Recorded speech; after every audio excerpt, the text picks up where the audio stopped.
Before I tell you what happened, I need you to understand something. I never wanted to be a hero. I never wanted headlines or vindication. I just wanted my son to see me as something more than obsolete. The phone call came on December 19th, 6 days before Christmas. I was in my kitchen in Lakewood, Wisconsin, arranging evergreen branches in a vase Michael had given me for our 30th anniversary. The winter light filtered through the windows, casting long shadows across the tile floor. "Mom!" My son David's voice had that particular smoothness he reserved for difficult conversations. "About the holidays this year." I set down the pine branch, my fingers sticky with sap. "Yes. The thing is, we're hosting a networking dinner on Christmas Eve. High-level clients, potential investors. It's really more of a business function than a family gathering." He paused. "You'd probably feel out of place." I was 61 years old. I'd raised this man, put myself through graduate school while he was in elementary school, built a career that had lasted 3 decades. And now I was being uninvited to Christmas because I might feel out of place. "I understand," I said, because what else could I say? "I knew you would. We'll do something in January, just the family. I promise." The line went dead before I could respond. "No, I love you." "No, Merry Christmas, Mom." Just the hollow silence of a promise I knew he wouldn't keep. I looked around my kitchen. The refrigerator was covered with drawings, 27 of them, each one sent anonymously through the mail. Crayon portraits from my granddaughter Sophie.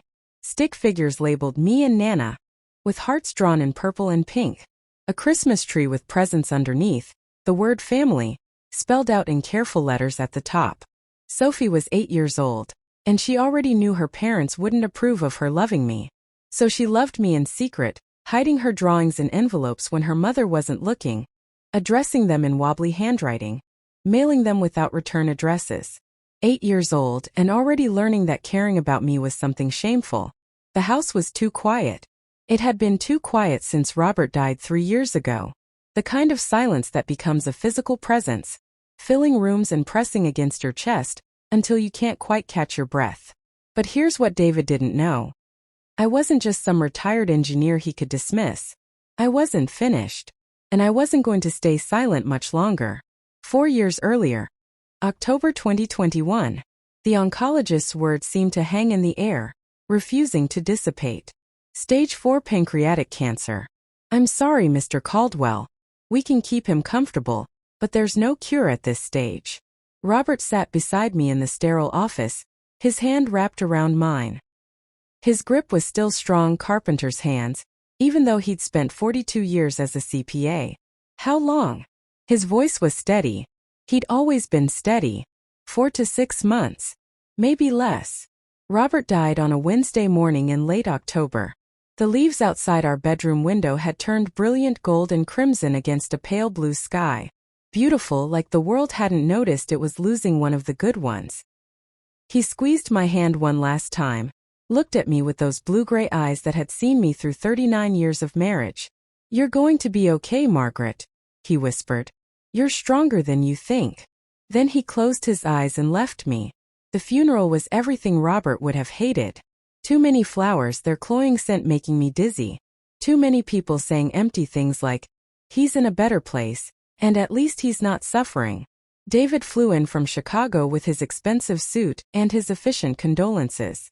My daughter Lauren drove up from Milwaukee with her husband and 6-year-old Sophie.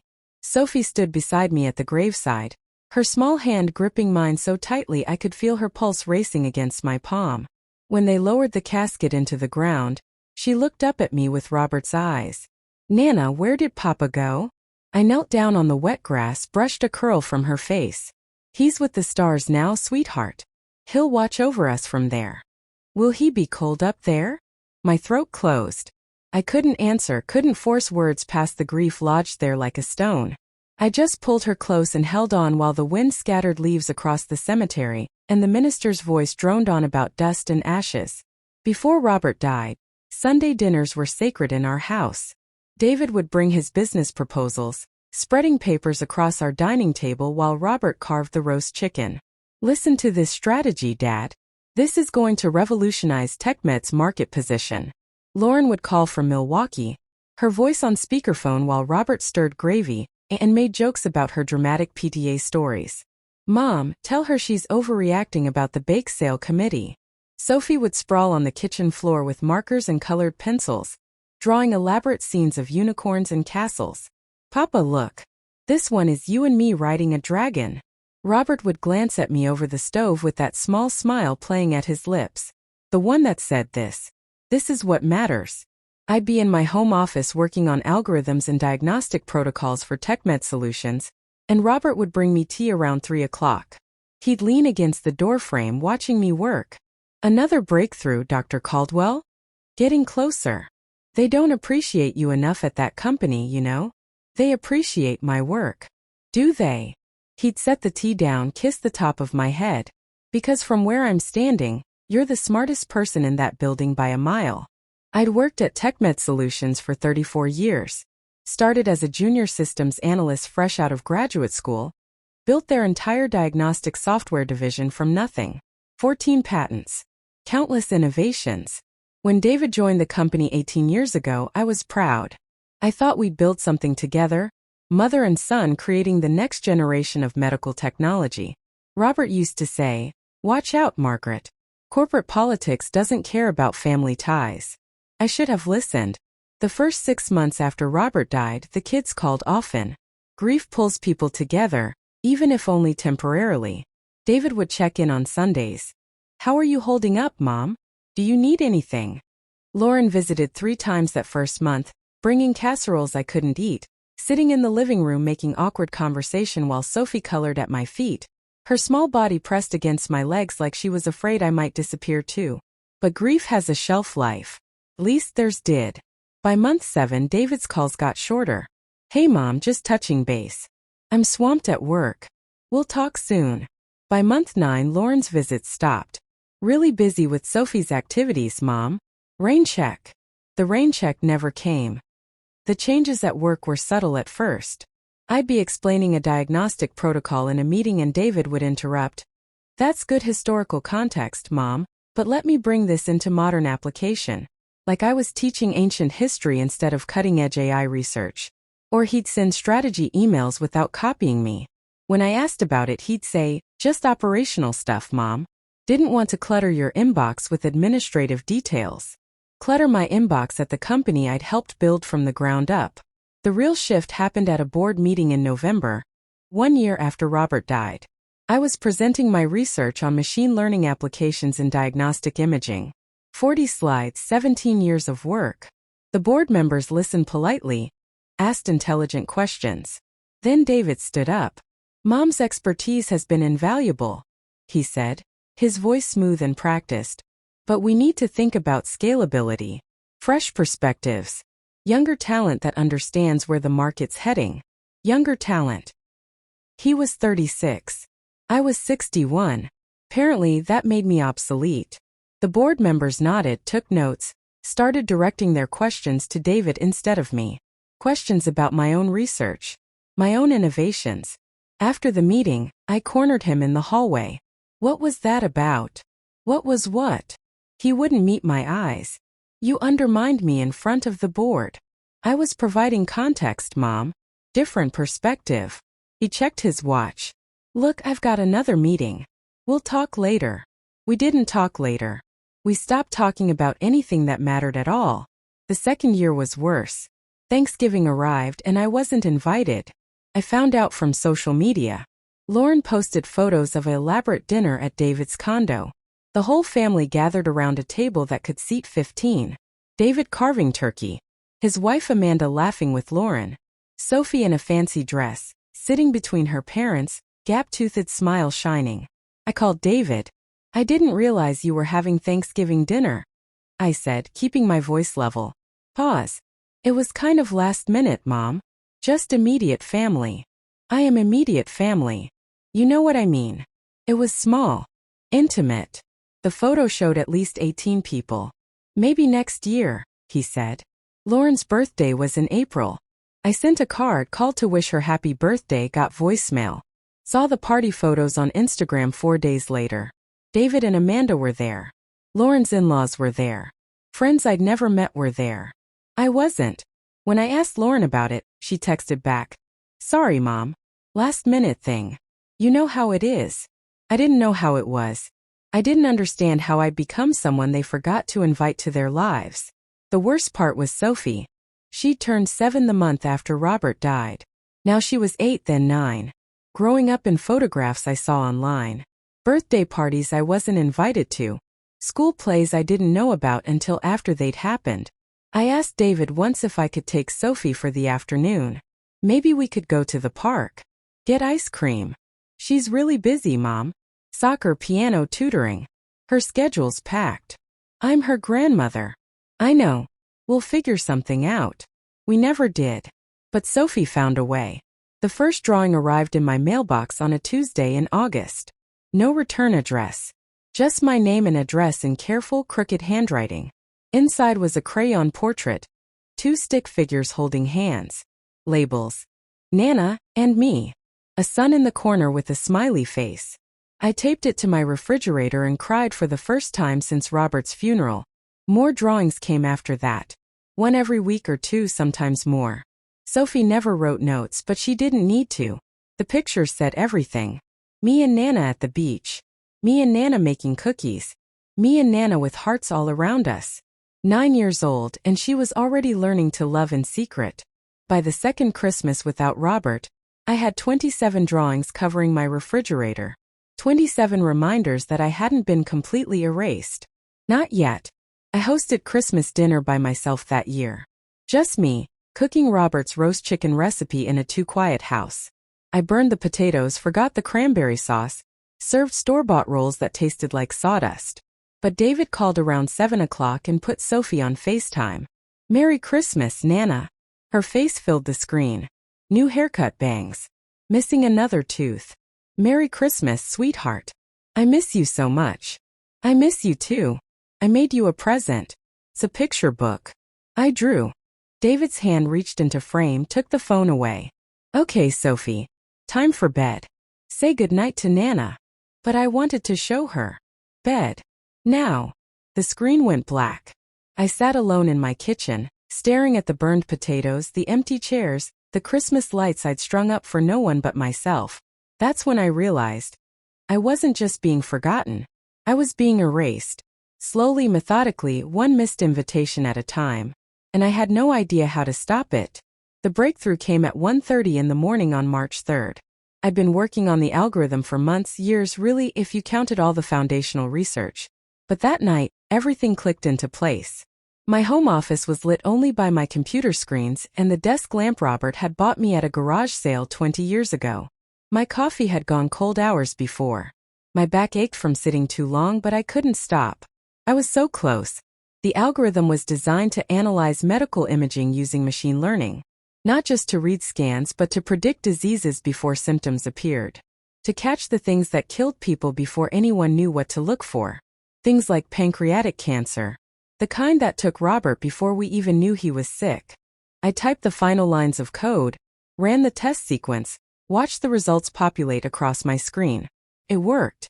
Not just worked, it was exceptional. Better than I'd hoped. This algorithm could save thousands of lives. Maybe tens of thousands. I sat back in my chair, looked at Robert's photo on the corner of my desk. Forever 51. Forever smiling. This is it, I whispered. This is what you believed I could do. For the first time in 2 years, I felt something other than grief. I felt purpose. I reached for my phone, called David. It was late, but this couldn't wait. Mom. His voice was groggy with sleep. It's almost 2 in the morning. I know, but I've had a breakthrough. A real one. Pause.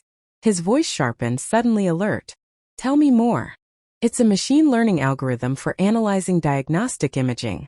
It can predict diseases before they're symptomatic, David. This could revolutionize early detection. How far along is it? Complete. Tested. It works. Long pause. I could hear him breathing, could almost hear his mind working. This could save the company, he said finally. TechMed's been struggling.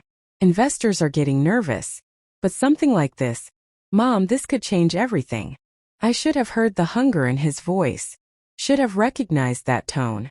But I was tired and excited and still desperate for my son to see me as valuable again. I want to validate it first. I said. Run it past some colleagues. Make sure I'm not missing anything. Of course. But Mom, when you're ready. This could be huge for TechMed. For all of us. I know. I'm proud of you. Those 4 words. I hadn't heard them in so long. They hit like warm water after years of cold. Thank you, I whispered. After we hung up, I sat in the dark staring at my screen. Something nagged at the back of my mind. Something Robert used to say. Document everything, Margaret. The world isn't always fair to women in tech. He'd seen things during our marriage. Colleagues taking credit for my work. Men dismissing my ideas in meetings, then presenting them as their own later. He'd seen me passed over for promotions given to less qualified men. Protect yourself, he'd say. Even from people you trust. I looked at Robert's photo. Especially from people you trust? I asked silently. His smile didn't answer, but something in my gut twisted. I opened a new document and started typing. Everything. Every line of code, every test result, every piece of research that led to this moment. Just in case. The next morning I called Dr. Helen Zhang. We'd crossed paths at conferences over the years. Her work on neural networks at Northwestern was brilliant and meticulous. She had a reputation for being tough but scrupulously fair. We met at a coffee shop near campus on a gray March afternoon. I brought my laptop, showed her the framework. She studied my code for 12 minutes without speaking. The coffee shop buzzed around us. Students cramming for exams, professors grading papers, normal life while my entire world balanced on Helen's assessment. Finally she sat back, stirred her coffee, met my eyes. Margaret, this is exceptional work. Career-defining. Relief flooded through me. Thank you. I wanted outside validation before. But I need you to hear something. Her voice went serious. File the patent before you tell anyone else. Before you bring it to TechMed. Before you tell your family. I blinked. My family. Especially your family. She leaned forward. I've seen this before. Brilliant work claimed by people who contributed nothing. Intellectual property disputes destroy relationships faster than infidelity. David is my son. He wouldn't. I'm not saying he would. I'm saying protect yourself regardless. She pulled out her phone, scrolled through contacts. I know an IP attorney in Chicago. Specializes in tech patents. Call him today. That seems extreme. Helen's expression softened. I had a colleague once. Brilliant researcher. She shared her work with her research partner. They'd worked together for 20 years. Trusted each other completely. She paused, sipped her coffee. He filed the patent in his name. Claimed sole authorship. By the time she found out, it was too late. He got the recognition, the funding, the tenure. She got nothing. That's terrible. It's reality. Helen wrote a name and number on a napkin. Marcus Chan. Tell him I sent you. File first, share later. In that order. I took the napkin, folded it carefully, tucked it into my purse. People change when money's involved, Helen said quietly. Or maybe they just show you who they've been all along. Marcus Chen's office was downtown Chicago, all glass and chrome. A young assistant with a professional smile led me to a conference room with a view of Lake Michigan. Marcus was maybe 48. Sharp suit, sharper eyes. He shook my hand firmly. Dr. Zhang spoke highly of you, he said. Show me what you've got. I walked him through the algorithm, the research, the testing. He took notes, asked questions that showed he understood not just the legal implications but the technical complexity. After 90 minutes, he closed his notepad.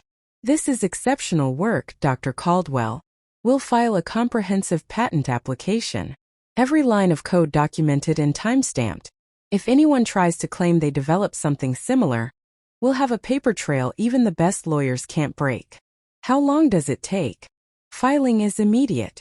Full approval can take 18 months or more, but what matters is the filing date. That establishes priority. I nodded slowly. I feel strange doing this without telling my son. He works at TechMed. This technology would benefit the company. And it will, after you own it legally. Marcus leaned back. Dr. Caldwell, I've seen too many inventors lose their work because they trusted the wrong people. File now, share later. You can still work with TechMed. You'll just do it from a position of protection. Protect yourself, Robert had said. Even from people you trust. Okay, I said. Let's file. We spent the next 4 hours documenting everything. Every algorithm, every test, every line of code. Marcus's assistant photographed my notebooks, copied my files to secure servers. We'll file tomorrow, Marcus said as I was leaving. You'll have the paperwork by end of week. I drove home in rush hour traffic, hands tight on the wheel. The sun was setting over the lake, painting the sky orange and violet. Beautiful, like the world was celebrating my decision. But guilt sat heavy in my stomach. This was my son, David, the boy who used to bring me his science projects, who'd been so proud when I got the job at TechMed. Was I really worried he'd steal my work? My phone buzzed. Text from David. Hey Mom, been thinking about your algorithm. Would love to hear more about it. Dinner this week? My phone buzzed. Text from David. Hey Mom, been thinking about your algorithm. Would love to hear more about it. Dinner this week? I stared at the message while traffic crawled forward. He hadn't asked me to dinner in 8 months. Hadn't asked about my work in over a year. Now suddenly he was interested. I texted back, sure. Thursday works. Perfect. 7 p.m. That Italian place you like. I put my phone down, watched brake lights glow red in the dusk. Tried to ignore the voice in my head that sounded exactly like Robert. Protect yourself, Margaret. Document everything. The patent was filed on March 16, 2023. Every line of code, every algorithm, every breakthrough time-stamped and legally mine.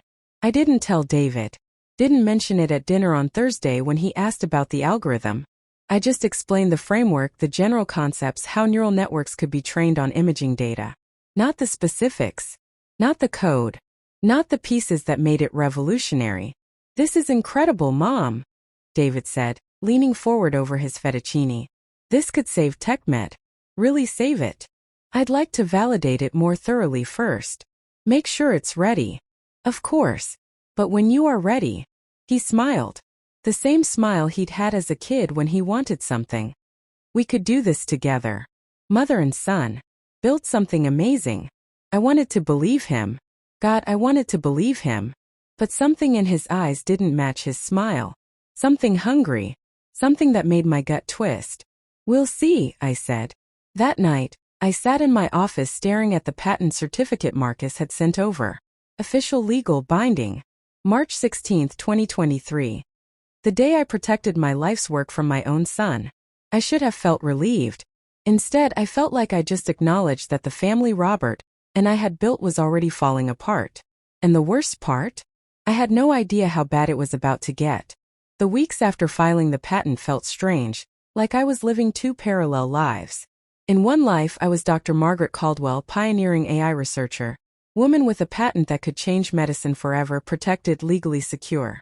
In the other life, I was just Mom, the woman David called when he needed something. The grandmother who got crayon drawings in the mail from a child she wasn't allowed to see. David called on a Tuesday afternoon in late March. I was in my garden, trying to resurrect the flower beds Robert used to maintain. Everything had grown wild since he died. Weeds choking out the tulips. Grass overtaking the stone borders. Mom, I need a favor. I stood up, brushed dirt from my knees. What kind of favor?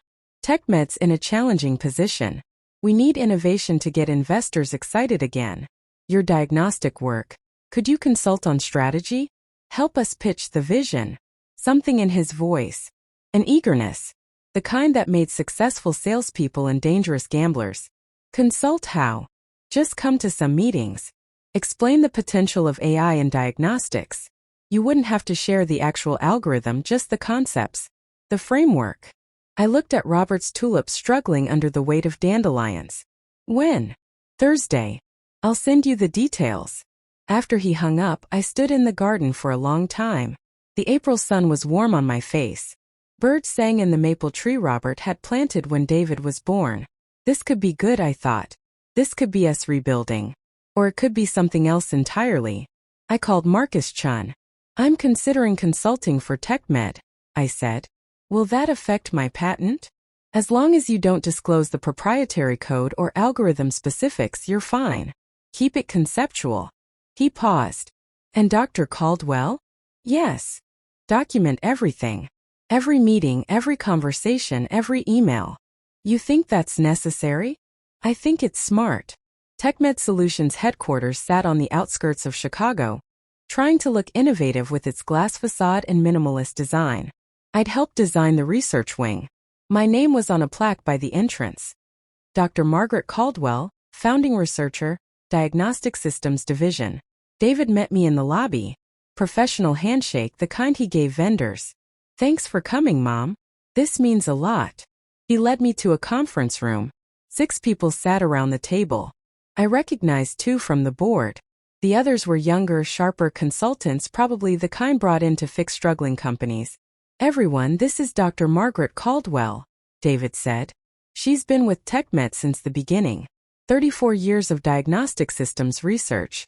And she's my mother, which makes this even more meaningful. The others smiled politely. One woman, maybe 28, looked at me with barely concealed pity, like I was someone's grandmother playing at being a scientist. Dr. Caldwell has been working on AI applications for medical imaging, David continued. Revolutionary stuff. I asked her to share some insights on where the field is heading. He gestured to the screen. My turn. I spent 45 minutes outlining the potential. How machine learning could be trained to recognize patterns humans missed. How early detection could save lives. How AI wasn't replacing doctors but empowering them with better tools. I didn't mention my algorithm, didn't share the code, just painted the vision in broad strokes. The consultants took notes enthusiastically, asked intelligent questions. One man named Bradley with expensive glasses kept saying paradigm shift and market disruption. David beamed. Proud son with his brilliant mother. After the meeting, he walked me to my car. That was perfect, Mom. Exactly what we needed. Happy to help. Would you be willing to come to more meetings? Maybe help draft some strategy documents. I unlocked my car. I can do that. Great. I'll send you an NDA. Just standard stuff. Protects what we're building. NDA. Non-disclosure agreement. Why do I need an NDA? Everyone who consults needs one. Just paperwork. Nothing to worry about. He hugged me. Quick, professional. I drove home with a knot in my stomach I couldn't explain. That night, I read the NDA David emailed. 9 pages of legal language. It basically said I wouldn't disclose any proprietary information I learned while consulting for TechMed. I forwarded it to Marcus Chan. He called me 30 minutes later. This NDA pertains to their existing proprietary information. It doesn't extend to your independent work. Your patent predates this by a month. You're safe to sign. You're sure? Positive. But Margaret, keep your work separate. Don't mention your algorithm. Don't let them see your code. Consult on strategy only. I understand. Do you? His voice went serious. Because the best time to steal intellectual property is when the person doesn't realize they're giving it away. I signed the NDA because I wanted to trust David. Because I wanted to believe we were building something together. Because even after everything, he was still my son. The next 3 months felt good. Almost like old times. David called regularly, not just about work but about life. About Sophie. She got the lead in her school play, Mom. She's really talented. I'd love to see it. Definitely. Once things calm down at work, we'll set something up. The meetings at TechMed continued. I outlined frameworks for training AI models, explained data structures, discussed regulatory challenges for medical technology. Always careful. Always keeping my actual algorithm private. But I didn't realize how much David was learning. How a smart person could take my frameworks and extrapolate the rest. How he could reverse engineer the puzzle when you've already shown them most of the pieces. June 14th. The investor pitch. David invited me to an investor presentation. Downtown Chicago. Fancy conference room with floor-to-ceiling windows overlooking the river. Just sit in back, Mom. I want them to see we have deep technical expertise on the team. 23 investors filled the room. Leather chairs, polished mahogany table. Men in expensive suits, a few women also expensively dressed. This was serious money. David stood at the front, polished, confident. He'd always been good at presentations. TechMed Solutions is pioneering the integration of artificial intelligence into diagnostic platforms, he said. clicking through slides I'd never seen before. My slides. My frameworks. My concepts presented as TechMed's innovation. We're positioned to revolutionize early disease detection. Our AI can predict conditions before they're symptomatic. Cancer, cardiac disease, neurological disorders. We catch them when they're treatable. One investor, an older man with silver hair, glanced back at me. And you are? David answered before I could. That's my mother, Dr. Margaret Caldwell. She founded TechMed's research division.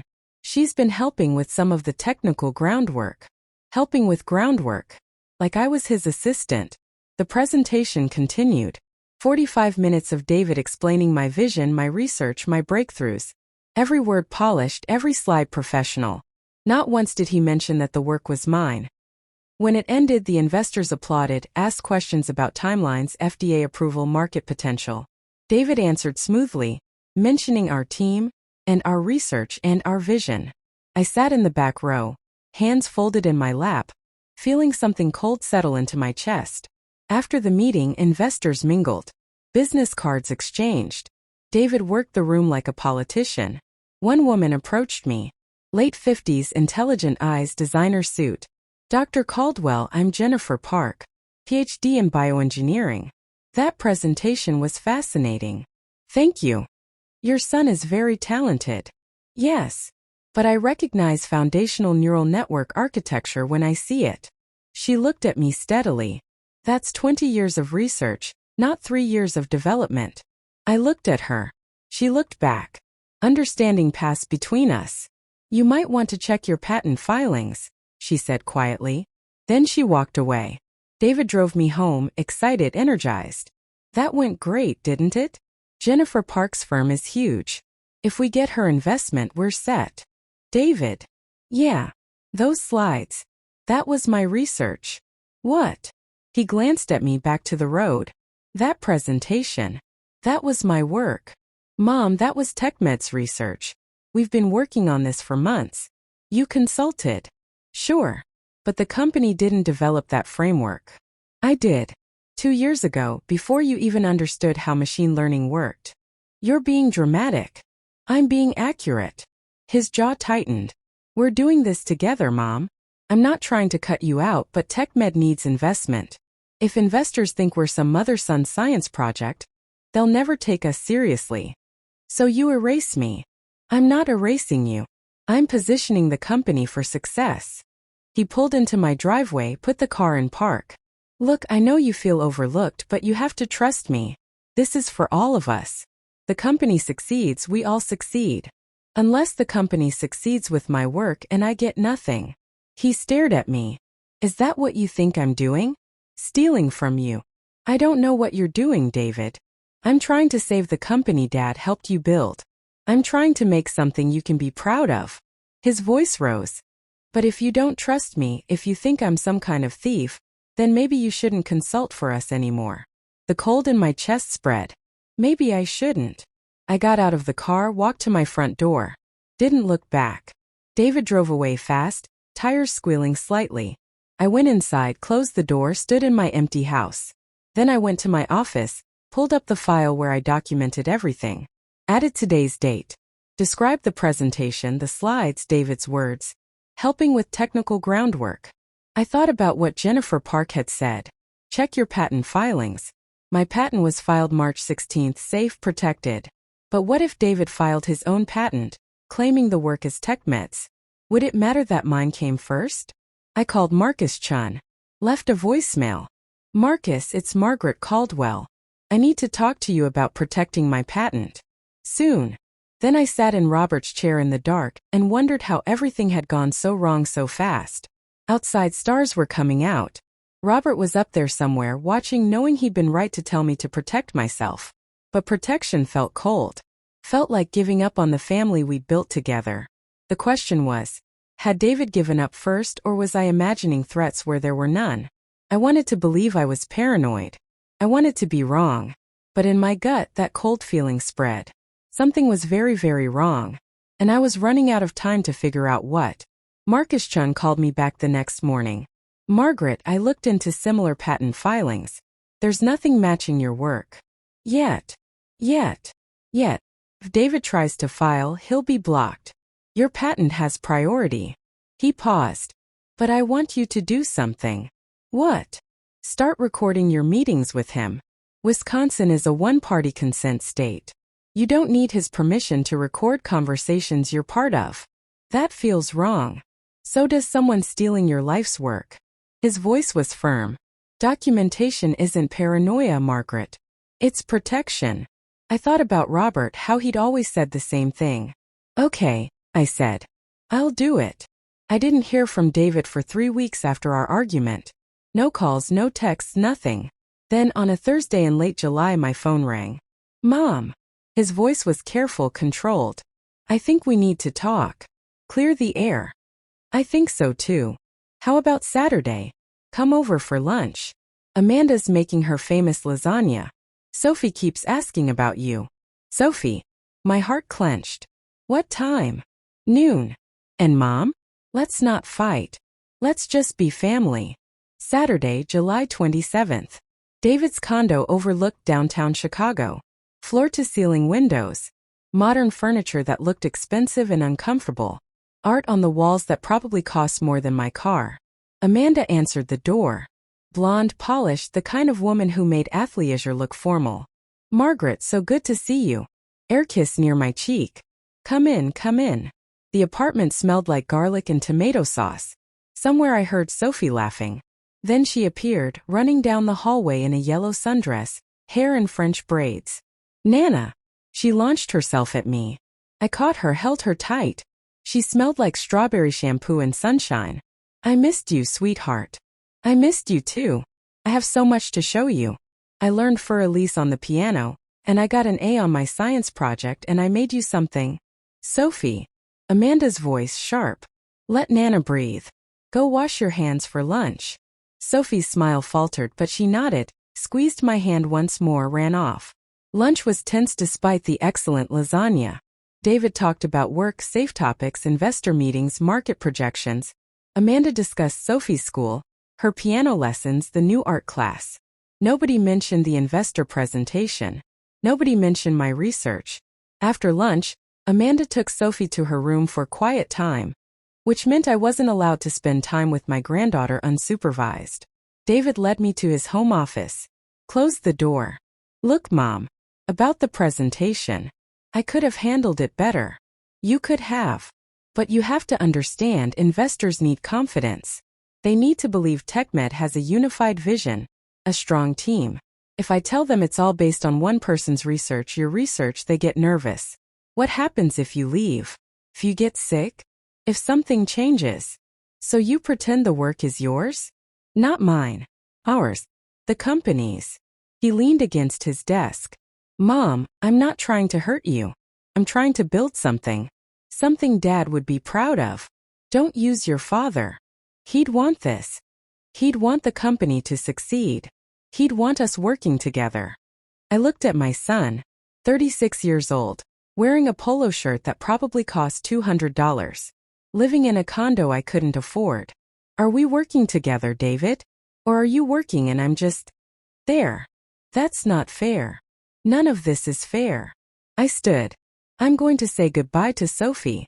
Mom, I'm not fighting with you. I'm just done pretending everything is fine. Sophie's room was pink and white, stuffed animals everywhere, a desk covered in art supplies. She sat on her bed holding a large piece of construction paper. Nana, look. I made this for you. She held it up. It was us. Stick figures holding hands. A house, a garden, a sun with a smiley face. At the bottom in careful letters, I love you, Nana. From Sophie. My throat closed. It's beautiful, sweetheart. Can you put it on your refrigerator with the others? You know about the others? She nodded. I put them in the mail when Mom's not looking. Dad helps sometimes. David helped. So he knew. All this time he knew Sophie was sending me drawings in secret. I'll put it in the best spot, I promised. Sophie. Amanda appeared in the doorway. Time to let Nana go. But I just got to see her. Now please. I hugged Sophie, whispered, I love you so much. She held on tight. Why don't you come over more? Before I could answer, Amanda stepped between us. Come on, sweetie. Nana has things to do. David walked me to the elevator. Didn't say anything until the doors opened. She misses you, he said quietly. Then let me see her. It's complicated. It's not complicated. You're making it complicated. The elevator arrived. I stepped in. Mom, wait. About the algorithm. I really do think we could do something amazing together. If you just trust me. The doors closed. On the way down, I stood alone in the mirrored elevator, looked at my reflection. 61 years old. Gray in my hair, lines around my eyes. When had I become someone my own son couldn't trust with his truth? Or more accurately, when had he become someone I couldn't trust with mine? After that lunch, things got worse. Meetings at TechMed happened without me. David would say, just operational stuff, Mom. Budget reviews, HR matters. But I'd see the notes later. Strategy sessions. Technology roadmaps. Everything I should have been part of. Lauren called in August. Rare enough that I answered immediately. Hey, Mom. How are you? Fine. You? Good. Listen, I'm having a little get-together for my birthday. Just family. Can you make it? Hope fluttered. Of course. When? September 8th, 6 o'clock. Casual. I'll be there. September 8th came. I drove to Lauren's house in Milwaukee. Nice neighborhood. Her husband made good money as an architect. I rang the doorbell, waited. Lauren answered, eyes wide. Mom, what are you doing here? Behind her I could see people. David. Amanda. Sophie. Lauren's husband's parents. At least 20 people. Your birthday party. You invited me. That's next weekend, Mom. She wouldn't meet my eyes. This week is just, my husband's family. I thought you said family. I meant his family. Our intimate circle. I looked past her, saw David see me, saw him look away. I see, I said. I'm sorry. Honestly, I thought I said next weekend. Total miscommunication. Right. Miscommunication. I walked back to my car. Didn't cry until I was on the highway. Even then it was just a few tears. I was getting good at swallowing grief.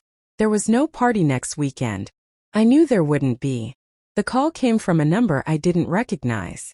Dr. Caldwell, this is Richard Foster. I'm a venture capitalist with North Point Investments. I'm not looking for investment, Mr. Foster. I'm not selling. I'm warning. He paused. Your son approached us 4 months ago. Pitched an AI diagnostic algorithm as TechMed's proprietary technology. My blood went cold. When exactly? May 20th. Right after Memorial Day. 3 weeks after I'd filed my patent. For months after David had learned about my work. Did he say where the technology came from? He claimed TechMed developed it in-house. A team effort. Revolutionary AI framework for medical imaging. Richard's voice hardened. But I did my homework, Dr. Caldwell. I found your patent filing. March 16th. The framework in David's pitch matches your patent almost exactly. Why are you telling me this? Because I don't do business with liars. And because my mother is a researcher. I know what it's like when men take credit for women's work. He paused. I'm emailing you the pitch deck. You should see what he's been saying. The email arrived 3 minutes later. 25 slides. Professional graphics. TechMed logo on every page. Revolutionary AI framework for predictive diagnostics. Proprietary technology developed by TechMed Solutions. Led by David Caldwell, VP of Innovation. Every slide detailed my work. My algorithms. My research. My breakthrough, presented as if David had invented it. I sat at my kitchen table and read it 4 times. Each time the betrayal cut deeper. My son hadn't just taken credit. He tried to sell my work for profit. To multiple investors. While pretending we were building something together. I called Helen Zhang. She came over that night, read through the pitch deck. Didn't say anything for a long time. Finally, Margaret, I'm sorry. I filed the patent. I'm protected legally. Yes. But that's not what I'm sorry about. She closed the laptop. I'm sorry your son did this. I'm sorry you can't trust your own family. I'm sorry that speaking up means destroying relationships. What should I do? What do you want to do? I thought about Sophie's drawings on my refrigerator, about David's lies, about Robert's voice. Protect yourself, Margaret. I want justice, I said. But I don't want to hurt innocent people. Sometimes justice hurts everyone, including the person seeking it. Helen squeezed my hand. But silence protects abusers, even when they're your children. I met with two of my former colleagues, Dr. James Martinez and Dr. Patricia Nguyen. Both had left TechMed years ago, frustrated by corporate politics. We met at a coffee shop in Madison, small town far from Chicago. Less chance of running into anyone from TechMed. I want to start a new company, I told them. Bioneural systems. Built on my patent. Clean slate, no politics. James leaned forward. I'm in. Patricia nodded. Me too. When do we file? For incorporation? October. Target launch January 1st, midnight. Why midnight? James asked. Because I want a very specific launch date. I pulled out my phone. Showed them David's last text from September. Family dinner for Christmas. Just us. Promise. I'd replied. I'd love that. He'd never followed up. Never set a date. Just another empty promise. I'm launching at midnight on Christmas, I said. While David has his networking party. Patricia smiled, slow and sharp. Poetic justice. A woman named Victoria Hayes from Business Insider reached out in mid-November. Dr. Caldwell, I heard through some sources that you're launching a new diagnostic company. I'd love to do a story. Someone had tipped her off. Probably Richard Foster. Maybe Helen. What kind of story? The kind that matters. Ageism in tech. Why experience matters. Intellectual property theft. Family betrayal. The truth. I met her at the same Madison coffee shop. Brought everything. Patent filings. David's pitch deck. Richard's corroboration. Recordings from meetings. Emails. 2 years of documentation. Victoria took notes for 4 hours. Finally looked up. This is massive. National coverage. Massive. I need you to embargo it until. When? Midnight Christmas Day. She studied me. You're sure? Once this goes public, there's no taking it back. My son already took everything. I'm just taking back the truth. What about TechMed employees? This story breaks, the company tanks, people lose jobs. I know. The guilt sat heavy. But if I stay silent, David keeps doing this. To me, to others. Silence enables abuse. Victoria closed her notebook. I'll embargo until Christmas. But Margaret, this will change your life. It already changed, I said. I'm just deciding how. The text came December 19th. From Lauren. Christmas is immediate family only this year. Hope you understand. I stared at my phone. Read it 7 times. Typed back. I am immediate family. 3 dots appeared. Disappeared. Appeared again. You know what I mean. Maybe next year. Maybe next year. Like I was someone they'd get around to eventually. After the important people. I looked at the calendar. 6 days until Christmas. Last year I'd hosted. Burned the chicken. Forgot the cranberry sauce. Served store-bought rolls. But Sophie had loved it. Made me a construction paper ornament covered in glitter. This year I wasn't invited. I walked to my refrigerator. Looked at Sophie's 27 drawings. 27 reminders that I hadn't been completely erased. Not yet. But they were trying.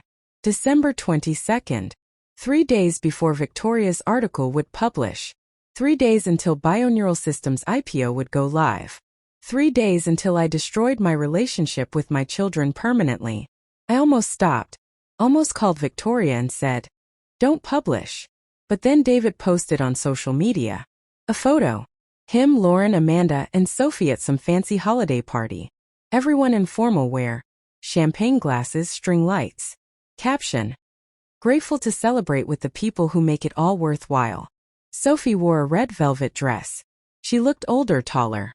I hadn't seen her in person since July. 5 months. Almost half a year. I studied the photo, zoomed in on Sophie's face. She wasn't smiling. Not really. Her eyes looked sad. Or maybe I was just seeing what I wanted to see. David called. I almost didn't answer. But I did. Hey, Mom. Quick thing. What is it? Christmas Eve is a client event this year. Major investors. We need everyone polished and professional. You'd probably be more comfortable at home. You already made that clear. Silence. It's not personal, Mom. It's entirely personal, David. Look, we'll do something in January. Family dinner. Just us. Sure. I mean it. I'm sure you do. I looked out my window. Snow falling. Beautiful Wisconsin winter. Have a good party, David. Mom. I hung up. Then I opened my laptop. Sent an email to Victoria Hayes. Subject, green light. Body, publish it. 2 words. That's all it took to detonate my family. I hovered over send for 7 minutes.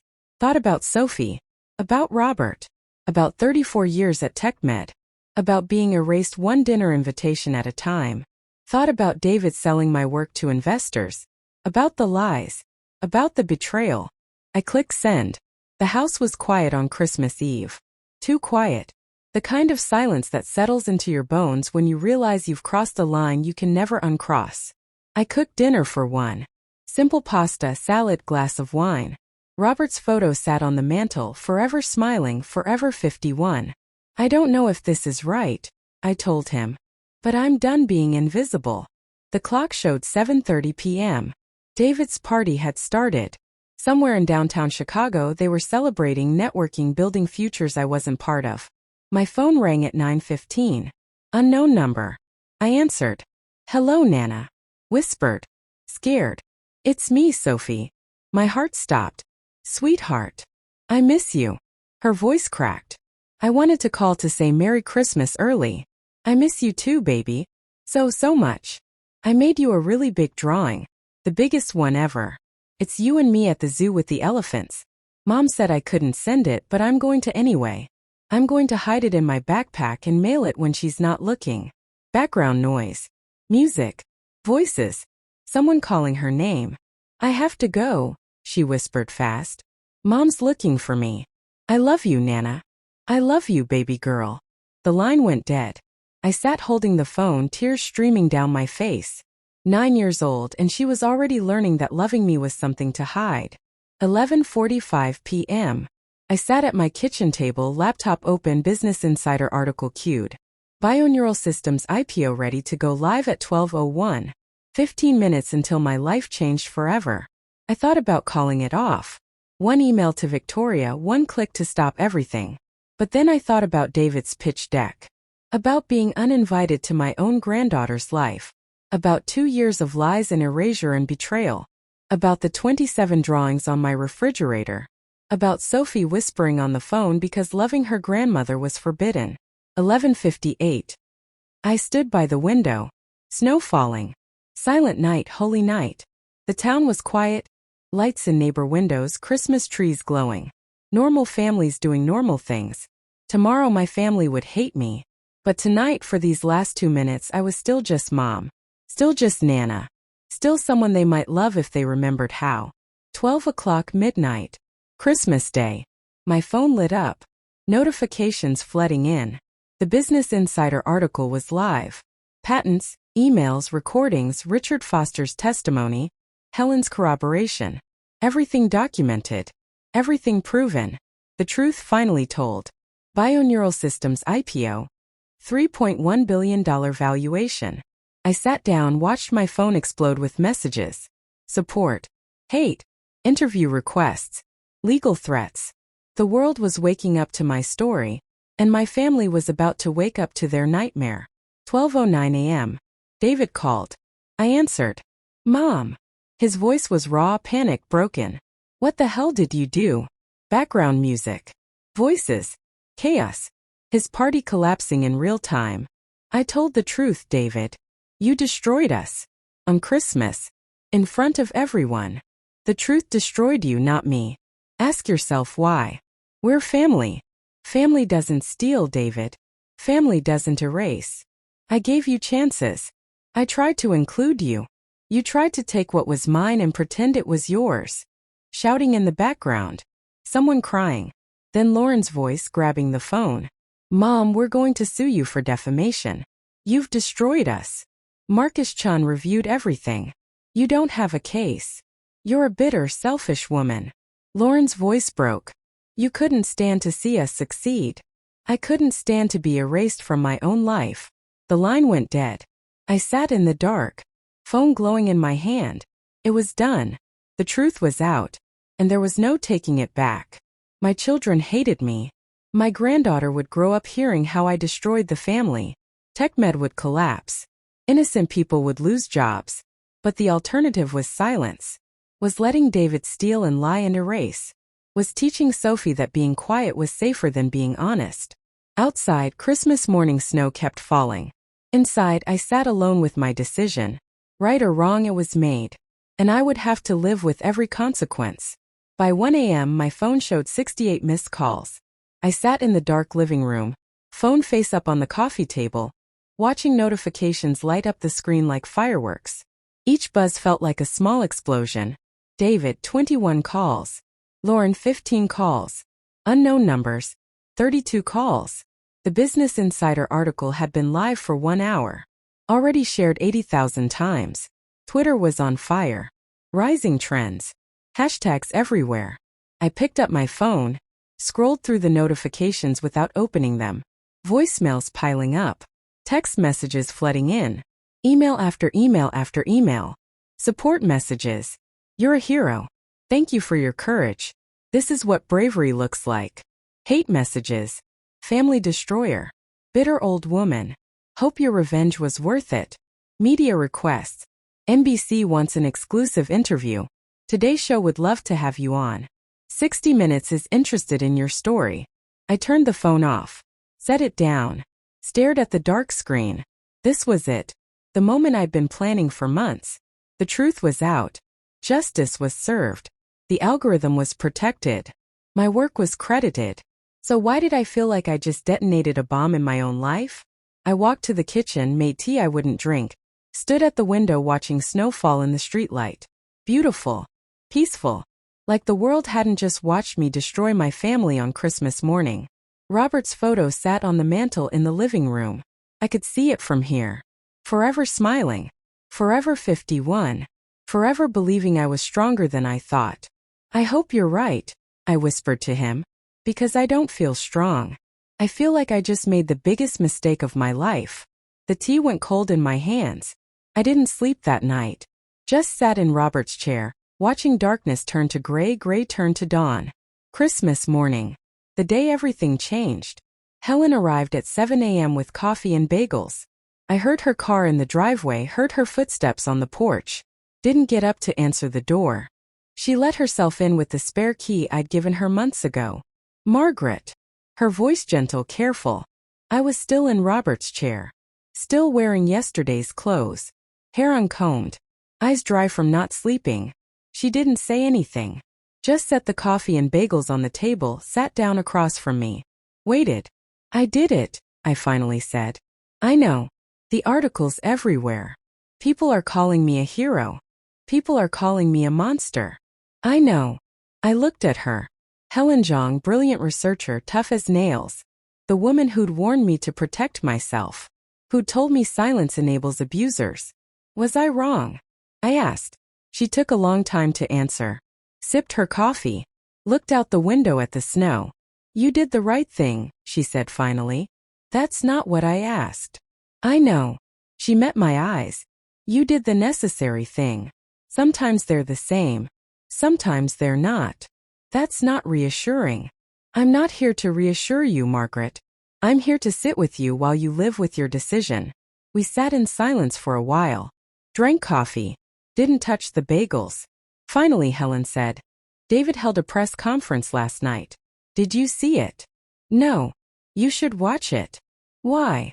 Because he's falling apart, and you need to see what your truth did to him. She pulled out her phone, opened a video. David appeared on screen. Press conference room. Bright lights. Cameras. His face looked ravaged. Eyes red and swollen. Tie crooked.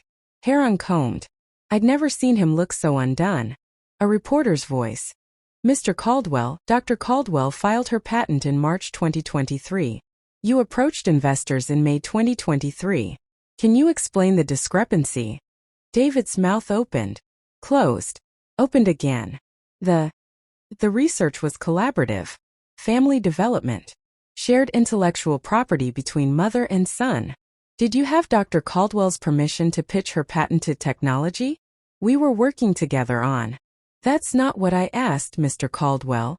Did you have explicit permission? David froze. Looked at someone off camera. Then back at the reporters. He stopped. Started again. I believed we had an understanding. A legal understanding? A written agreement. It's more complicated than. Mr. Caldwell, did you knowingly misrepresent your mother's patented work as TechMed Solutions' proprietary technology? Yes or no? The silence stretched. 5 seconds. 10 seconds. 15. Then David stood up. No further questions. He walked off stage. The camera followed him. Caught him pushing through a side door. Amanda probably reaching for him. The video ended. I sat staring at Helen's phone. That clip has 7 million views, Helen said quietly. And it's been less than 12 hours. He looked destroyed. Yes. Good, I said. Then immediately felt sick. I don't mean good. I don't know what I mean. Helen took her phone back. You can feel two things at once, Margaret. Relief that the truth is out, and grief that telling it hurt people you love. 280 people work at TechMed. Good people. People with families. I know.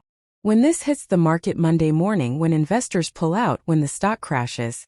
I couldn't finish the sentence. That's not your fault. Isn't it? I pulled the trigger. David loaded the gun. He aimed it. He just didn't expect it to fire back at him. Helen leaned forward. Margaret, listen to me. You didn't destroy TechMed. David did when he stole your work. You just documented it. If the company can't survive truth, then it deserved to fail. Tell that to the lab technicians losing their jobs. Tell that to the receptionist with 3 kids. Tell that to everyone who had nothing to do with David's lies. Helen didn't have an answer for that. Because there wasn't one. The email came at 9 a.m. Subject. Please read. From Michael.Torres@techmed.com. Dr. Caldwell, you don't know me. My name is Michael Torres. No relation to your family.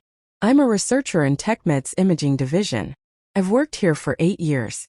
I'm 32 years old. My wife Elena is 8 months pregnant with our first child. I'm not writing to blame you. I know what your son did was wrong. I know you had every right to protect your work. I understand why you went public. But I need you to know something. This morning I came into work at 6 a.m. found an email from HR. Half our lab is being laid off. Effective immediately. Budget cuts. Investor confidence collapsed. The company is hemorrhaging money. I still have my job for now, but I'm terrified. We have a mortgage $200 a month. Medical bills from Elena's pregnancy. $500 we're still paying off. The baby will need daycare. $400 a month. Elena can't work right now. Doctor's orders. High-risk pregnancy. She's on bed rest. If I lose this job, we lose everything. I know this isn't your fault. I know you didn't ask for any of this. I know David Caldwell brought this on himself. But I need you to know that real people are suffering. Good people. People who just came to work every day, did their jobs, trusted that the company would be there. My colleague Sarah. She's a single mom with 2 kids. Gone. Kevin, his dad has cancer, he was helping pay for treatment. Gone. Lisa. She just bought a house 8 months ago. Gone. 15 people from my lab. 15 families. Gone by lunchtime today. I'm not asking for anything. I don't even know what I'd ask for. I just needed to tell someone. Needed someone to know that the collateral damage from this truth is real. We're not numbers. We're not statistics. We're people. I hope your algorithm saves lives. I really do. I hope all of this meant something. But right now it just feels like everything is falling apart. Michael Torres, Senior Researcher, Imaging Division, TechMed Solutions. I read the email 9 times. Each time the words cut deeper. Real people are suffering. We're not numbers. Everything is falling apart. I stood up, paced the kitchen, sat back down. Read it again. Helen had left an hour ago. The house was empty. Just me and Michael Torres's words. 32 years old. Pregnant wife on bed rest. Medical bills. Mortgage. The weight of a family dependent on a job that was hanging by a thread because I'd told the truth. I'd known this would happen. Had prepared for it. Told myself that protecting my work mattered more than protecting David's lies. But knowing intellectually and feeling the crushing weight of it were completely different things.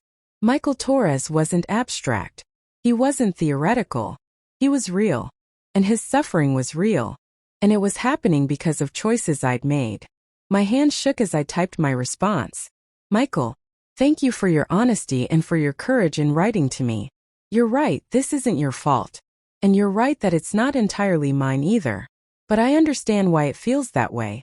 I understand that distinguishing between who loaded the gun and who fired it doesn't help when you're the one caught in the crossfire. I can't undo what's happened. I can't bring back the jobs that were lost today. I can't erase the fear you're feeling right now. But I can try to help where I can. Bioneural Systems is hiring. We're building an imaging research division. And we need experienced researchers. I'm attaching the contact information for Dr. James Martinez. He's heading the division. Tell him I sent you. That doesn't guarantee anything, but it's a start. If that doesn't work out, I'll personally write you a recommendation letter for anywhere, anytime, no questions asked. I wish I could tell you that everything will be fine, that the pain will be worth it, that justice always feels good. But I can't, because right now I'm sitting in my kitchen at 9 a.m. on December 26th, reading your email and feeling the weight of every decision I made. Sorry doesn't pay your mortgage. It doesn't feed your family. It doesn't erase fear. But I am sorry. Truly deeply sorry that you and your colleagues are paying the price for something you had no control over. Thank you for reminding me that truth has casualties. I needed that reminder. Margaret Caldwell. I hit send before I could second-guess myself. Stared at the screen for a long time after the email disappeared.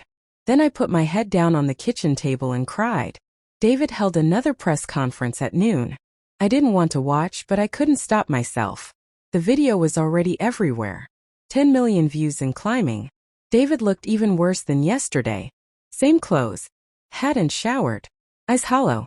I have a short statement, he said. His voice was hoarse, wrecked. Then I'm not taking questions. The room went silent. Yesterday, Business Insider published an article about me. About my mother, Dr. Margaret Caldwell. About intellectual property theft. He paused. Took a breath. Everything in that article is true. Gasps from the press pool. In March 2023, my mother completed a revolutionary AI algorithm for diagnostic imaging. She filed a patent. Protected her work legally. She told me about her breakthrough. Asked for my advice on next steps. Another pause. I saw an opportunity. Not to collaborate, to take. I convinced her to consult for TechMed. To share her frameworks and concepts. She trusted me. She thought we were building something together. His voice cracked. But I was building something for myself. I took her frameworks, reverse-engineered her approach, created pitch decks presenting her work as TechMed's proprietary technology. I approached investors, told them we had revolutionary AI capability. Never mentioned that it was my mother's work. Never mentioned that she owned the patent. Someone in the audience said, Jesus Christ. When she confronted me, I threatened legal action. Told her that everything she worked on while consulting belonged to TechMed. Tried to intimidate her into giving me her algorithm. David looked directly at the camera. Mom, if you're watching this, I'm sorry. Those words are inadequate. Meaningless. But they're all I have. He turned back to the reporters. I am resigning from all positions at TechMed Solutions. Effective immediately. Permanent. I will not fight this. I will not appeal. I will not try to salvage my career here. Mr. Caldwell, a reporter started. No questions. But I will say this to every employee who lost their job because of my actions. I'm sorry. You deserved better leadership. To every investor who trusted me. I'm sorry. You deserved honesty. To my family. I'm sorry. You deserved integrity. He looked at the camera again. And to everyone watching, this is what happens when you put ambition ahead of ethics.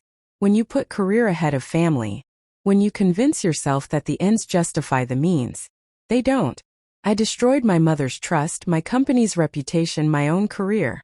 And for what? To pretend I was smarter than I am? To steal credit for work I didn't do. His voice broke completely. To everyone I hurt, I'm sorry. To my mother especially. I understand if you never forgive me. I wouldn't forgive me either. He walked off stage. The video ended. I sat staring at my laptop screen for 30 minutes. Then I opened my email. Typed a message to David. Subject: I saw your press conference. Body: it's a start. Not, I forgive you. Not, I'm proud of you. Not even thank you. Just, it's a start. I hovered over send for 7 minutes. Then clicked. The announcement came at 10 a.m. the next day. Press release distributed to every major news outlet. Northwestern Memorial Hospital has terminated its $22 million partnership with TechMed Solutions, effective immediately. This decision follows revelations about leadership ethics and intellectual property mismanagement. Northwestern Memorial maintains its commitment to cutting-edge medical technology, but cannot partner with organizations that demonstrate fundamental ethical failures. By 11 a.m., TechMed stock had dropped 28%. By noon, 39%. By 1 p.m., trading was halted. More emails started arriving. Dozens. Then hundreds. Former colleagues. Margaret, I always knew you were the brains behind TechMed's innovation. Glad you're finally getting credit. What David did is unforgivable. You did the right thing going public. I worked with you for 17 years. This doesn't surprise me at all. He always took credit for other people's work. Current TechMed employees. Dr. Caldwell, I just lost my job. My wife has lupus. Our insurance covered her treatments. What happens now? I hope you're happy. 280 families are suffering because you couldn't let your son succeed. You're a hero to some people. To me, you're the reason my son might not go to college. Strangers, you're an inspiration. Thank you for standing up for women in STEM. Bitter old woman who destroyed her son out of jealousy. This is what integrity looks like. Thank you for your courage. I read every single one. Every word of praise. Every word of condemnation. Helen found me at my kitchen table at midnight. Laptop open. Eyes red. Face wet. Margaret, you need to stop reading those. I need to know. You need to sleep. How can I sleep? How can I close my eyes when people are losing their homes because of me? Because of David. Not you. That's a convenient distinction when you're not the one paying rent with unemployment checks. Helen closed my laptop firmly. Listen to me. The system was broken. David was lying, stealing, misrepresenting. You didn't break TechMed. You just stopped pretending it wasn't already broken. That's easy to say when you're not responsible. You're not responsible for David's choices. But I'm responsible for mine. And my choice put 280 people out of work. Your choice protected intellectual property rights. Protected women in STEM. Protected the integrity of medical research. Yes, it had consequences. But that doesn't make it wrong. I looked at her. Are you sure? No, she admitted. I'm not sure. But I'm sure that staying silent was wrong. And sometimes when all your choices are hard, you pick the one you can live with. Can I live with this? I don't know, Margaret. Can you? The email came from Richard Foster at 9 a.m. on December 28th. Subject: you need to see this. Attached, 53 files that I opened them one by one. Pitch decks. Email chains. Meeting notes. All from David. All from April through September. All showing him systematically shopping my algorithm to different venture capital firms. North Point Investments. Summit Ventures. Apex Capital. Redwood Partners. Sterling VC. 6 firms. 6 pitches. 6 opportunities to sell my work. Each pitch deck was nearly identical. 25 slides. Professional graphics. TechMed logo on every page. My work presented as theirs. One email stood out. From David to a VC named George Mitchell at Sterling VC. George, following up on our meeting last week. The AI diagnostic algorithm I presented is ready for commercialization. Full patent protection in place. We're positioned to dominate the early detection market within 4 years. TechMed just needs the right investment partner to scale. Are you interested? Full patent protection. Technically true because I had filed a patent, but presented as if it was TechMed's patent, as if David had filed it, as if the work was his. Another email to Apex Capital. The beauty of our AI framework is that it's entirely proprietary. No external dependencies. No licensing requirements. We own it outright. That's the competitive advantage. We own it outright. We. Not my mother developed it. Not Dr. Caldwell holds the patent. We. I forwarded the entire folder to Marcus Chun with one line. How much of this is prosecutable? He called me 40 minutes later. All of it. Michael Torres emailed me again at 7:30 a.m. on December 29th. Subject. Update. Dr. Caldwell, they fired me this morning. I arrived at 6 a.m. for my shift. Security was waiting. They walked me to my desk, watched me pack my personal items, escorted me out. Didn't even let me say goodbye to my team. 18 more people gone today. 33 total from our division. Elena's crying. The baby's due in 4 weeks. I sent my resume to Dr. Martinez like you suggested. Haven't heard back. I know it's only been 3 days, but every day feels like a year right now. I'm not mad at you. I want you to know that. I'm scared. And I needed to tell someone. Thank you for listening. Michael. I replied immediately. Michael, I'm calling James right now. Calling, not emailing. You'll hear from him by end of day. In the meantime, I'm wiring $15,000 to your account. Don't argue. Don't refuse. Consider it a consulting fee. I need someone with your expertise to review some technical documentation for bioneural systems. 2 hours of your time. $15,000. Deal. Give me your bank account details. I'll have it transferred by noon. You're not alone. And you will get through this. Margaret. I called James at 8 a.m. We're hiring Michael Torres, I said. No preamble. No small talk. Margaret, we've got 30 applications for every. I don't care. We're hiring him today. Make it happen. Is he qualified? 8 years at TechMed. Senior researcher, imaging division. And James, he's got a pregnant wife due in 4 weeks. He's terrified.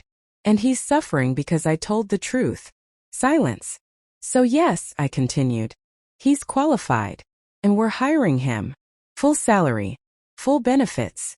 Starting January 3rd. Make it happen. Okay, James said quietly. I'll make it happen. David's text arrived at 3:15 a.m. on December 30th. Can we talk? I was awake. Had been awake for hours, staring at the ceiling in the dark. Please, Mom.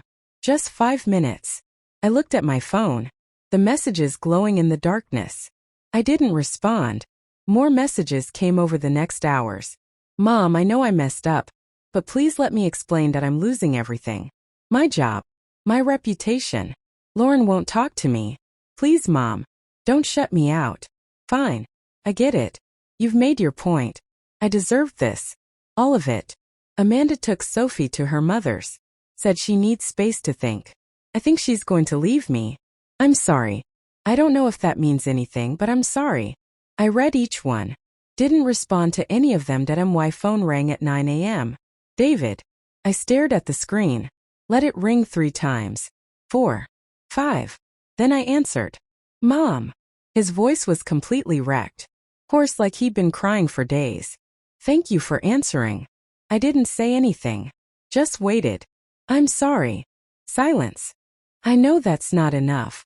I know sorry doesn't fix anything. But I'm sorry. Why now? I asked. My voice sounded cold, distant. Like it belonged to someone else. Because you got caught? Because you lost everything? Because Amanda's leaving you? Yes. He didn't try to deny it. All of those reasons. But also because I finally see what I did to you. What did you do to me, David? Long pause. I could hear him breathing. Could almost hear him thinking. I erased you, he said finally. I made you invisible. Treated you like you were obsolete. Like you didn't matter. Like your work was just raw material I could use to build my own success. Keep going. I stole from you. Not just your algorithm. I stole your contributions. Your recognition. Your place in your own granddaughter's life. I made Sophie think loving you was something she had to hide. His voice broke. I destroyed you, Mom. Systematically. Over 2 years. And I told myself I was doing it for the company. For the family. But I was just doing it for myself. Why? Because... He stopped. Started again. Because I was jealous. There. I said it. I was jealous of you my entire life. I blinked. Jealous. You're brilliant. Everyone knows it. Dad knew it. Your colleagues knew it. Even I knew it. Dr. Margaret Caldwell, genius researcher, pioneer in diagnostic AI. The woman who built TechMed from nothing. David, no. Let me finish. Please. He took a shaky breath. I spent my whole life being Margaret Caldwell's son. Not David. Not my own person. Just your son. And when I finally got to TechMed, when I finally had a chance to make my own name, I couldn't. Because you were always there. Always smarter. Always better. Always the real talent. So you tried to become me. I tried to replace you. Thought if I could take your work, claim it as mine, then finally I'd be more than just your son. I'd be somebody. Silence stretched between us. But all I did, David continued, voice thick with tears, was prove that I'm not you, that I never will be, and that trying to steal your brilliance just made me a thief. I closed my eyes, pressed the phone to my ear. You didn't have to be me, David. You just had to be you. I know that now. I know a lot of things now. Too late. All of it too late. What do you want from me? I don't know if I deserve anything from you, but can I try to fix this? Can I try to make it right? How? I already resigned, publicly confessed. But that's not enough. I want to testify. If anyone sues investors, the board, anyone, I want to tell the truth under oath. I want to make sure everyone knows exactly what I did. That'll destroy any chance you have of working in this industry again. I know. No company will touch you. I know. His voice steadied slightly. But at least Sophie will know I tried to do the right thing. Eventually, when she's old enough to understand, at least she'll know I owned my mistakes. I looked out my kitchen window. Snow falling. Another Wisconsin winter. Okay, I said. Okay, what? Tell the truth. Everywhere. Every time. Under oath if necessary. We'll see what happens after that. Does this mean? It means it's a start, David. Nothing more. I'm not ready to forgive you. I don't know if I ever will be. But I'm willing to see if there's a path forward. Thank you. He was crying openly now. Thank you, Mom. Don't thank me. Just do the work. Real work on yourself. Figure out who you are when you're not trying to be me. I will. I promise. We hung up. I sat in my kitchen for a long time after, staring at my cold coffee, at the snow outside, at Sophie's drawings on the refrigerator, Robert's photo watched from the mantel. Is this what you wanted? I asked him silently. Is this justice or just more pain? He didn't answer. Just smiled his forever smile. The truth was out. My son was broken. My family was shattered. The post went live at 11 a.m. on January 2nd. Every platform. Every network. Everywhere.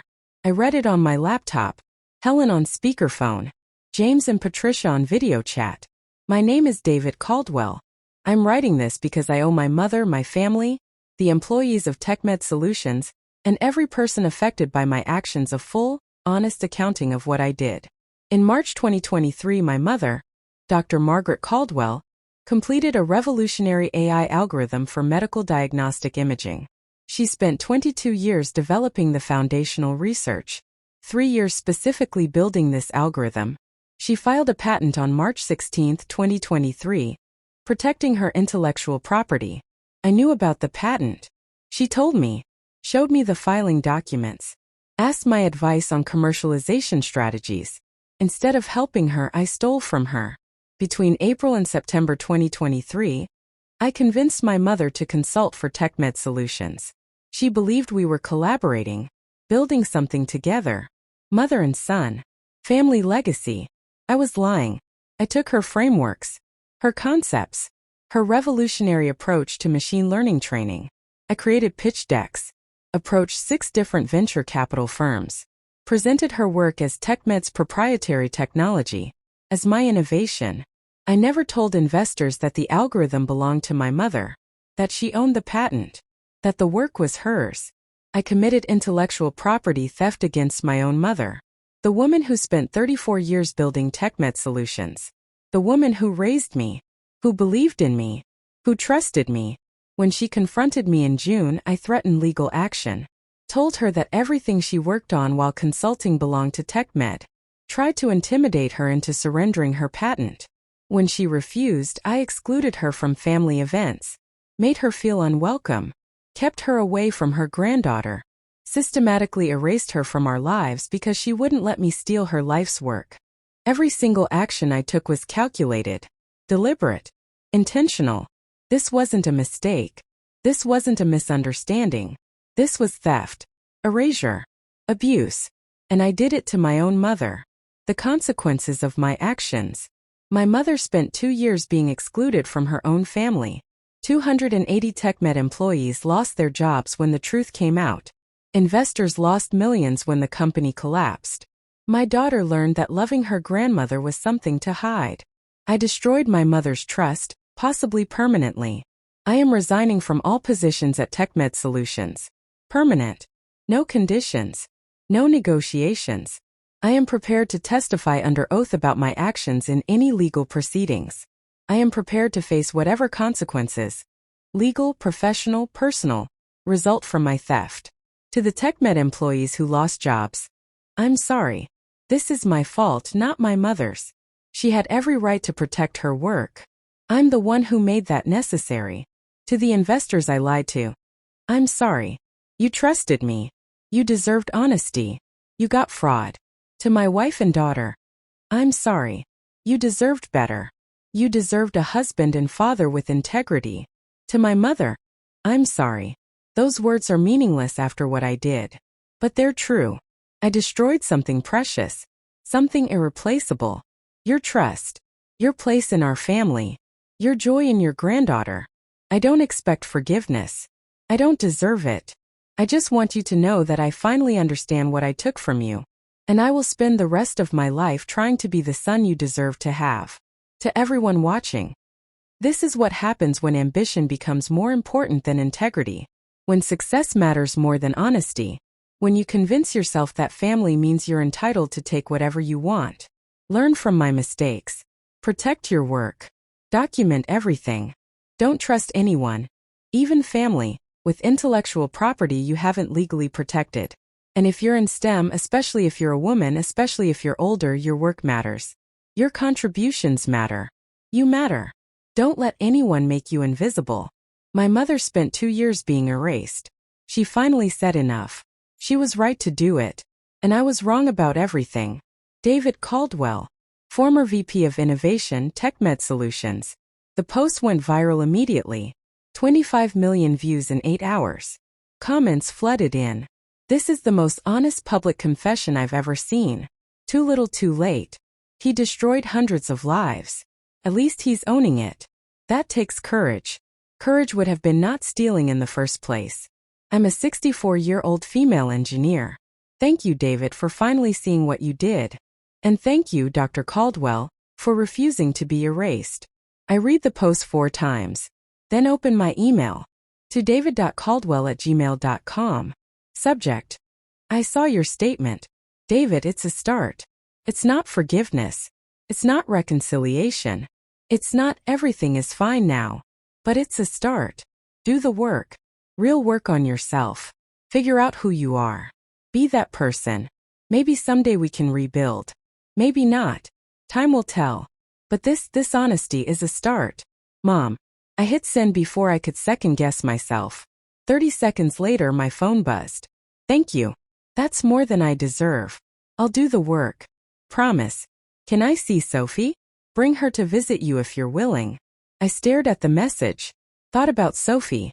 About her drawings. About 2 years of loving me in secret. I typed back yes. Call me next week. We'll set a date. The call came from a number I didn't recognize on January 8th. Dr. Caldwell, this is Dr. Robert Chen. I'm Chief Medical Officer at Johns Hopkins Hospital. Hello, Dr. Chen. I've been following your work for years. Even before this recent situation. Your algorithm is exactly what healthcare needs. Thank you. Early detection saves lives. We know that. But we're not good at it. Doctors are human. We miss things. We overlook signs. We wait until symptoms are obvious. And by then it's often too late. He paused.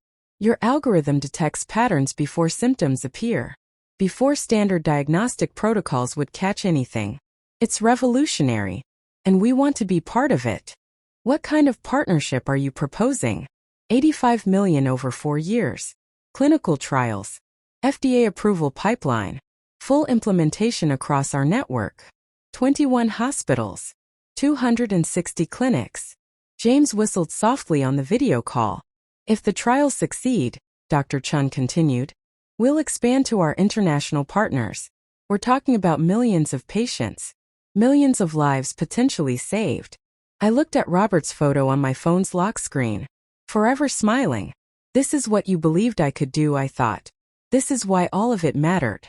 We're interested, I said. By end of February, Bioneural Systems was valued at $4.3 billion. My controlling interest made me technically a billionaire. I didn't feel like a billionaire.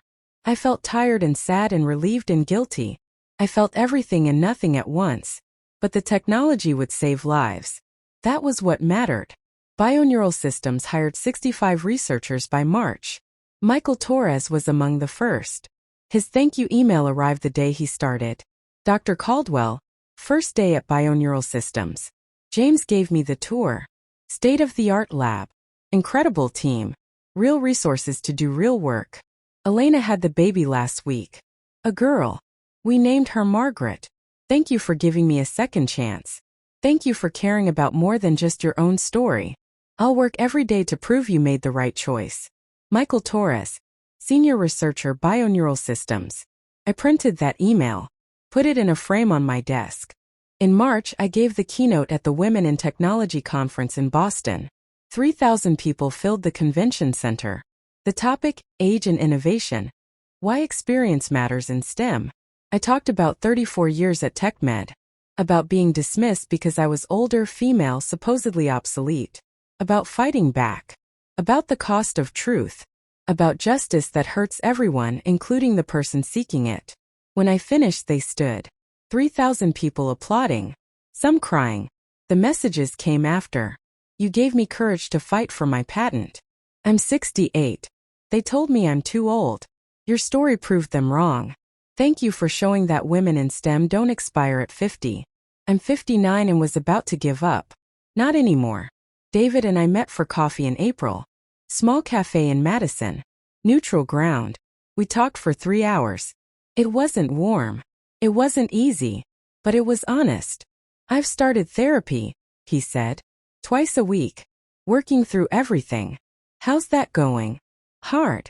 I'm realizing how much of my identity was built on being successful. Being important. Being more than Margaret Caldwell's son. He stirred his coffee. My therapist asked me who I am without the job, without the title, without the success. What did you say? I didn't have an answer. I'm still trying to figure it out. We sat in silence for a while. I got a job, he said finally. Startup in Boston. Software company. Entry-level product manager. 26-year-olds are my bosses. I'm starting over completely. How does that feel? Humiliating. Necessary. Probably both. He looked up. But it's honest work. Nobody knows who I am. Nobody cares about my last name. I'm just David. Guy who writes product specs and sits in too many meetings. That might be good for you. Yeah. Maybe. Pause. Sophie asks about you constantly. My heart clenched. What do you tell her? That Nana is amazing. That I made terrible mistakes. That we're trying to fix things but it takes time. He met my eyes. Can she see you soon? She misses you so much, Mom. I miss her too. Next weekend? I could bring her to Lakewood. Just for the afternoon. Yes, I said immediately. Yes. Bring her. Please. The doorbell rang at noon. I'd been up since 6, cleaning the house, baking cookies, arranging Sophie's drawings on the refrigerator so she could see them all. I opened the door. David stood on my porch, holding his daughter's hand. He looked older, thinner, but steadier somehow. Thank you for this, Mom. I nodded. Still couldn't quite smile at him. The wounds were healing, but they weren't healed. Sophie launched herself at me. I caught her, held her tight, breathed in strawberry shampoo and childhood. Nana. Hi, sweetheart. I brought everything. She held up a backpack. My drawings, my piano music, pictures of my hamster. His name is Snowflake. And I learned a new song and I can't wait to show you. Show me all of it, I said. David and Amanda left. We'll pick her up at 5. That okay? That's fine. We spent 5 hours together, baking cookies, looking at her drawings, listening to her play piano on her tablet, talking about everything. At lunch, she asked, Nana, why couldn't I see you for so long? I thought about lying, making it simple. But she deserved truth. Because your dad and I had a fight. A big one. About something he did that hurt me. And it took a long time for us to figure out how to talk to each other again. Did you stop loving each other? No, sweetheart. Love doesn't turn off like a switch. But sometimes love isn't enough. Sometimes people need time and space and honesty before they can be close again. Are you close again now? We're working on it. It's not easy, but we're trying. She thought about this. I'm glad you're trying. Because I love you both. And it was sad when you weren't talking. I pulled her close. I'm sorry you had to be sad about that. It's okay. You're together now. That's what matters. 10 years old, and she understood forgiveness better than any adult I knew. At 5 o'clock, David and Amanda came back. Sophie hugged me for a long time. Can I come back next week? Whenever you want, sweetheart. After they left, I stood in my doorway watching them drive away. The afternoon sun was warm on my face. Spring was coming. For the first time in 2 years, I felt something like peace. Lauren and I had lunch in May. She called me first. Asked if we could talk. We met at a small restaurant in Milwaukee. Sat across from each other, awkward at first. I'm sorry, Mom. She started crying before we even ordered. I saw what David did, and I made excuses because it was easier than admitting my brother was wrong. I chose him over you. I'm so sorry. Thank you for saying that. Can we try? To be mother and daughter again. We can try. It was awkward. Careful. But it was something. We met for lunch once a month after that. Sometimes brought Sophie. Sometimes just the two of us. Slowly, carefully we rebuilt. Sophie started visiting every other weekend. We baked. Drew. Talked about everything. One Saturday in June she asked, Nana, was it worth it? Everything you went through. I thought about it. Really thought about it. Yes, I said finally. Because you're worth it. Because truth is worth it. Because I'm worth it. She hugged me. I think you're the bravest person I know. I'm not brave, sweetheart. I'm just a woman who got tired of being invisible. Bioneural Systems completed Phase 2 clinical trials in September. The algorithm worked better than we'd hoped. Early detection rates up by 51%. Survival rates improving dramatically for pancreatic, ovarian, and lung cancers. We were expanding, partnering with 14 more hospital systems. By 2026, our technology would be in 230 hospitals across North America. The work would save thousands of lives. Maybe tens of thousands. Robert would be proud. David sent me a letter in October. Handwritten. 8 pages. Mom, I'm writing this by hand because it feels more real than email. More honest. I've been in therapy for 9 months now. I'm starting to understand who I am. Not who I wanted to be. Not who I thought I should be. Just who I am. I'm not you. I'll never be you. And that's okay. I'm David. I'm a decent product manager. I'm learning to be a better father. I'm trying to be a good husband. I'm learning what integrity actually means. I'm not brilliant like you. I'm not a pioneer. I'm not going to change the world. But maybe I can be a good man. Maybe that's enough. I know I destroyed your trust. I know I hurt you in ways that can never be completely repaired. I know sorry will never be enough. But I want you to know I see you now. I see what I did. And I'm spending every day trying to be worthy of a second chance I probably don't deserve. Sophie talks about you constantly. About Nana this and Nana that. She lights up when she talks about your weekends together. Thank you for giving her that. Thank you for not punishing her for my mistakes. And Mom? Thank you for not giving up on me, even when I gave you every reason to. I love you. I'm sorry. And I'm grateful. David. I read the letter 5 times. Then put it in a drawer with Sophie's drawings. Then I wrote back. David, thank you for your honesty. Means more than you know. You're right, you're not me. You don't have to be. The world doesn't need another Margaret Caldwell. It needs a good David Caldwell. And I think you're becoming that person. Trust isn't rebuilt overnight. It's built in small moments. In consistent honesty. In showing up over and over even when it's hard. You're showing up. That matters. I love you too. Always have. Even when I couldn't like you very much. Keep doing the work. Keep being honest. Keep being the father Sophie deserves. We'll get there. Wherever there is. Mom. Christmas Eve looked different this year. My house was full of people. Helen. James and Patricia. Marcus Chun. Victoria Hayes. Richard Foster. Michael Torres and his family. Elena little Margaret, toddling around on unsteady legs. And at 7 o'clock the doorbell rang. David. Amanda. Sophie. Lauren and her husband. My family. It was awkward at first. Careful. We hadn't all been together in one room since before everything fell apart. But Sophie broke the ice. She ran to me, hugged me, then grabbed her mother's hand and her father's hand. Come on. I want to show you Nana's kitchen. She has all my drawings up. We gathered in the kitchen. Lauren saw the refrigerator covered in Sophie's artwork and started crying. Mom, It's okay, I said. We're here now.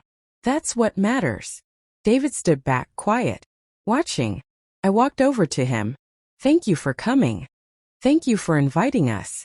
We looked at each other. Father and son separated by 2 years of pain. But trying. Both of us trying. It's a start, I said. It's a start, he agreed. At 8 o'clock, we gathered in the living room. 15 people. Some family by blood. Some family by choice. To second chances, James said, raising his glass. To truth, Helen added. To rebuilding, Marcus offered. David looked at me. To mothers who refused to be invisible. I looked around the room. These people had stood by me. Believed me. Supported me when everything fell apart. And my children slowly, painfully, were finding their way back. To family, I said. The one we're born into and the one we choose. And to the courage it takes to fight for both. We clinked glasses. Drank. Smiled. Sophie came and sat beside me on the couch. Leaned her head against my shoulder. Nana. Yes, sweetheart. I'm glad you fought back. I'm glad you told the truth. Because now I get to see you all the time. I kissed the top of her head. Me too, baby. Me too. I'm writing this exactly 1 year after I published the truth. 1 year after I chose justice over silence. 1 year after I detonated my family to protect my work. It's been the hardest year of my life. Harder than losing Robert. Harder than anything I've experienced. But it's also been the most honest year. Bioneural Systems just finished phase 3 clinical trials. FDA approval expected by March. Our algorithm will be in 230 hospitals by summer. Johns Hopkins estimates will save 15,000 lives in the first year alone. 15,000 people who won't die from cancers that could have been detected earlier. 15,000 families who won't lose someone they love. That number includes people like Robert. People who didn't know they were sick until it was too late. The work matters. That's what I have to remember when the guilt gets heavy. David is still in Boston. Still in therapy. Still rebuilding his life. We talk once a week. Sometimes it's hard. Sometimes it's good. But it's always honest. Lauren and I have lunch twice a month. We're learning how to be mother and daughter again. It's not what it was, but it's something real. Sophie visits every other weekend. We bake. We draw. We talk about everything and nothing. She's teaching me about TikTok and K-pop. I'm teaching her about coding and algorithm design. She wants to be a scientist when she grows up. Just like you, Nana. Amanda is still wary of me. I understand. I'm the woman who destroyed her husband's career. But she's civil. She lets Sophie visit. That's enough for now. Michael Torres is thriving at Bioneural Systems. He just got promoted to lead researcher. Little Margaret is 18 months old now. Walking. Talking. Healthy. Helen tells me I did the right thing. Marcus tells me I protected myself. Victoria tells me I changed the conversation about women in STEM. But late at night when I'm alone I still wonder, was it worth it? 280 people lost their jobs. Families struggled. Lives were upended. Not because of their mistakes but because of David's. And because I chose to expose him. I can rationalize it. David made the choices that destroyed TechMed. I just documented the truth. If the company couldn't survive honesty, it deserved to fail. But rationalization doesn't pay mortgages. Doesn't feed children. Doesn't erase suffering. So I live with the guilt. I live with the knowledge that justice has casualties. That speaking up has costs. That choosing yourself sometimes means others pay the price. But I also live with this. I'm not invisible anymore. My work is credited. My contributions recognized. My place in my granddaughter's life restored. And maybe, just maybe, my story will help someone else. Some other woman in STEM who's being erased. Being dismissed. Being told she's obsolete. Maybe my truth will give her the courage to speak hers. I visited Robert's grave in October. First time in over a year. Knelt on the grass. Traced my fingers over his name carved in stone. I did it, I told him. I protected my work. I told the truth. I lost everything and found it again. Different. Changed. But found. The wind rustled through the oak trees he'd loved. You were right. I was stronger than I thought. But God, it was hard. Harder than anything. A leaf fell. Landed on his headstone. Bright red against gray stone. Sophie's amazing. She's so smart. So kind. She has your eyes, you know. Every time I look at her I see you. My voice broke. I miss you every day. I wish you were here. Wish you could see what I built. Wish you could tell me if I did the right thing. Silence. Just the wind. Just the trees. But somehow I felt him. That certainty he always had. That belief in me. You're stronger than you think, Margaret. I hope so, I whispered. I really hope so. If you're reading this story, if you're facing something similar, here's what I want you to know. You're not too old. You're not obsolete. Your work matters.